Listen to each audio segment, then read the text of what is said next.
Good evening all.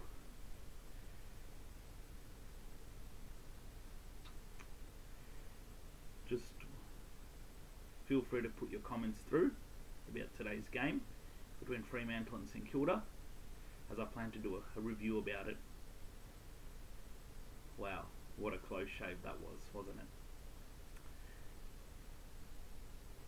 I knew it was going to be a slog, be it if we win or in St Kilda or Freo win. Even if St Kilda won, it was going to be a hard fought win. Even if Freo won, it was going to be a hard fought win. And the latter exactly happened. But this gallant, competitive, fight to the death effort was led by the youngsters well and truly once again. And let's go through and dissect the game from start to finish. So heading into this game, it was all about how much for Freo, how much redemption can they get. I think the odds were showing Fremantle were $1.24 and St Kilda $4.10. So they were expecting a pretty comprehensive win by the Dockers, despite them known not to be a very high scoring and threatening team, unless you don't show any effort, of course. But it ended up being closer, much closer. And mind you, it could have been a St Kilda victory, because the lead was 14 points in the last quarter, but it was a little bit of a stop. Freo got the ascendancy and they ran away with it in a very close shave. I thought the first quarter was quite scrappy, very even. I felt both sides were quite wasteful, and try to experiment a bit with the usage of the ball, especially with the overusage of the ball, to be frank. The effort was there. It's not that any of the two teams laid down. But it was very scrappy. The clearance work from the Saints was terrific. They won most of the clearance, but entries into the 50 need a little bit more polish, to be very frank. They talk about them getting beat in the midfield. Well, I'll tell you what, I thought it was pretty evenly matched today until that latter part of the last quarter. Then I thought in the second quarter they rolled their sleeves up, they turned up, and the Saints, and the second and third quarter they really put on a little bit of a show. Though a little bit more wasteful, but they turned up the heat and they decided to play the game a bit more on their terms. They're a bit cleaner, but again, it's the entries that were a little bit costly, to be very honest. And at the end of the day, look, it's not ideal, but what I can't be disappointed about is the effort, okay? The youngsters, led by Alex Tyro at the back line. Take a bow, pal. You'll be an absolute jet for this club moving forward. Just when you think he can't get to the ball and spoil it, the number 26, who's wearing Josh Battle's number now, the way he gets across and puts his body to the line, I just can't believe he's a second gamer, to be honest. I just cannot believe it. Yes, he's a second gamer, that's the reality, but the way he presents himself and puts his body on the line, creates an urgency, kudos to the young lad. It's not an easy thing to do against a pretty solid Fremantle line, or a Fremantle forward line, to be honest. Great pickup. I'm just so happy. And look, he's not called Flying Viking for nothing. The way he leaps up for the ball is super. And if he can maintain this form moving forward and giving it his all, regardless of the win-loss results, he'll be more than a valuable asset for the Saints. A much more valuable asset. His pace, his ability to crash packs. And you, except a 3 or 2 he gave away, he's not one of those headless chook defenders. And I like that. I really like that. They spoke about Ben Long, a player who's gone to the Gold Coast years ago, being a headless chook Ben Long. I can't imagine Tyro being a headless chook Alex Tyro moving forward. He's got the personality to be such a good defender. I just can't wait to see what he's going to be in a few years' time. Right now, he's so exciting to watch. Just imagine, because his best foot is still ahead of him. He's a young chap. And just imagine what he's going to be like in a few years' time if he maintains this form. Super pickup. I could not ask for anything better with the draft pickup. Such a good asset. Another player I liked, I mentioned in my first video, was Max Hall. I thought he was terrific. Did some good tackles. Gave away a free, but that's okay, it happens. But most of the time he won frees, holding the balls, put his body on the line. Kicked a beauty from in the third quarter on the run.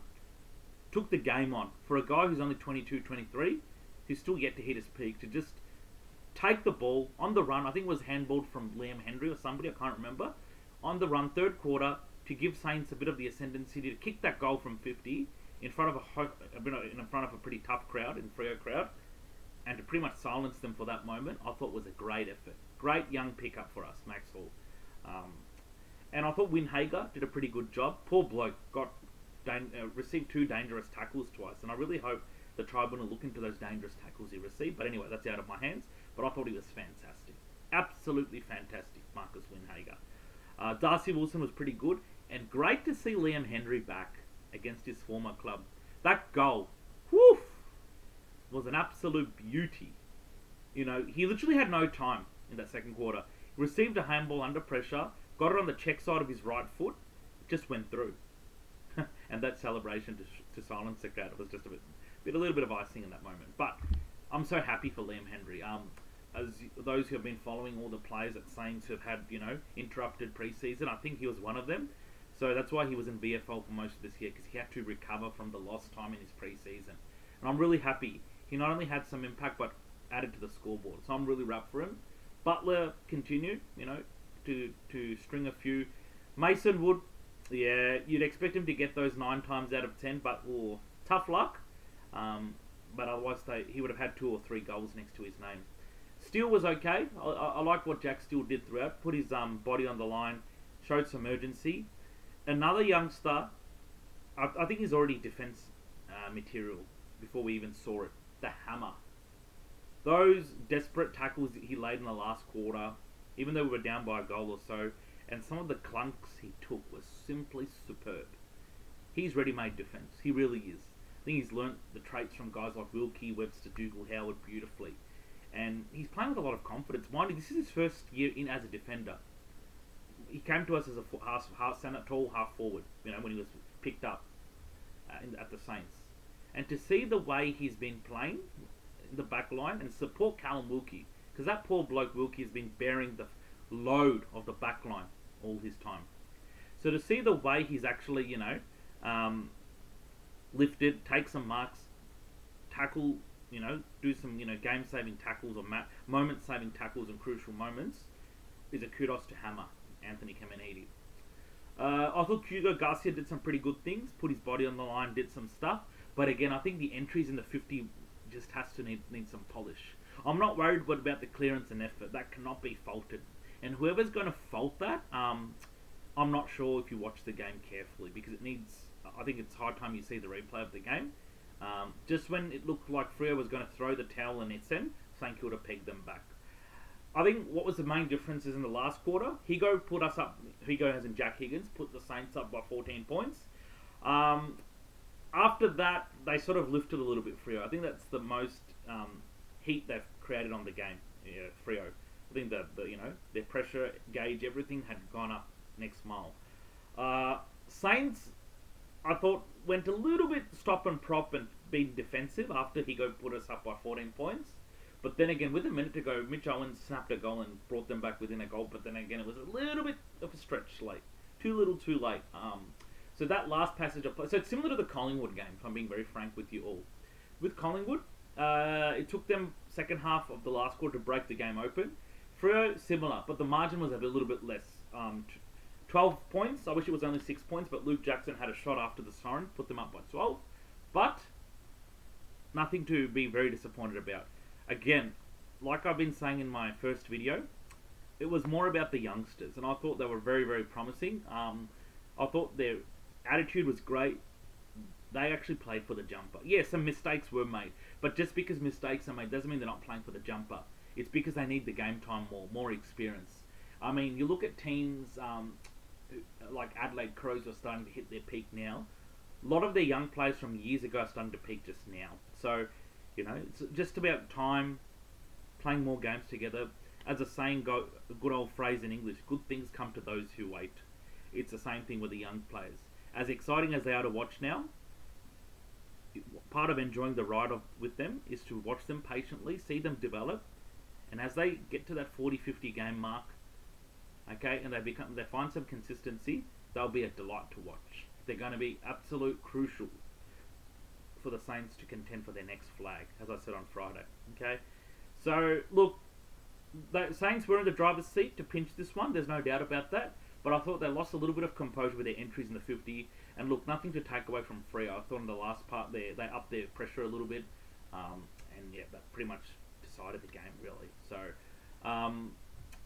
over the week, probably on a Thursday, I might do a preview for the Hawthorn game moving forward. That's another big game. Exciting to watch. All the Saints supporters know what for. We just had a bloke across there as a free agent not long ago. Those of you know who I'm talking about, Josh Battle, who the Flying Viking and Alex Torre is wearing his current jersey number, or his former jersey number, number 26. So, but that game will just be about more than Josh Battle versus St Kilda. It's more about how we can bring this ascendancy momentum into that game, but being a bit more clean in your entries inside the 50. Because we're going to be up for guys against Battle, Brass, Sicily. You're going to have to be a little bit clean with our entries in the 50. There's no doubt about that, okay? Some teams might forgive you, and some teams will definitely not forgive you. And Hawthorn are one who can punish you. So I thought if we can bring this ascendancy into the Hawthorn game with a little bit of, polish in our entries in the 50 and not turning the ball over here and there, there's no reason why we can't stop. And what I love about the rebuilding, when the side goes to rebuilders, you never know what comes. And that's a good thing. Funny enough I say that, because with Hawthorn, against Hawthorn, you expect them to win. But knowing Saints, if Saints can bring their pressure and be a bit more polished, they can pretty much beat some good teams on the way. There's no doubt about it. They've done it before, mind you. Just rewind the clock back a few months ago. I know it was a few months against the Geelong, Port Adelaide, when they were striking okay. Then against Melbourne, when they were starting to final form. Freo the first time. So it's not well out of their reach. It will be, St Kilda will make these teams, earn the victory. They will, if anything, and if they don't, it could be a St Kilda win. You never know. Ross Lyon is a guy who will not allow too many bad losses either. We've had a few, and I think the last few weeks we have quelled the bad losses. I'm happy for them. I really enjoy the journey that they're on, and as I said, nothing to feel disappointed, because if you know where the list is at, like myself, you'll understand why these results are what they are. Though, they could be winning a bit more games. But it's very exciting times ahead. Looking forward to the Hawthorn game. It's a night game. It's at Marvel, so get down there, get to the home crowd. We'll have the home crowd support. Get right behind there. I'll do a preview on that later in the week, probably on a Thursday, because teams are announced. And yeah, I'll probably just leave it there. So comment on your thoughts on this video. Please subscribe if you haven't done so. There's a subscribe button once you go into these videos, and there'll be a lot of content moving forward. And yeah, have a great week, everyone, with your loved ones, friends, and who not. Take care, stay safe, stay dry. I know it's been a bit of a crazy weather out there. And yeah, I'll look forward to speaking again on this channel, mostly on a Thursday, to do a preview of the Hawthorn game. Take care, and as always, up the Saints. Bye-bye.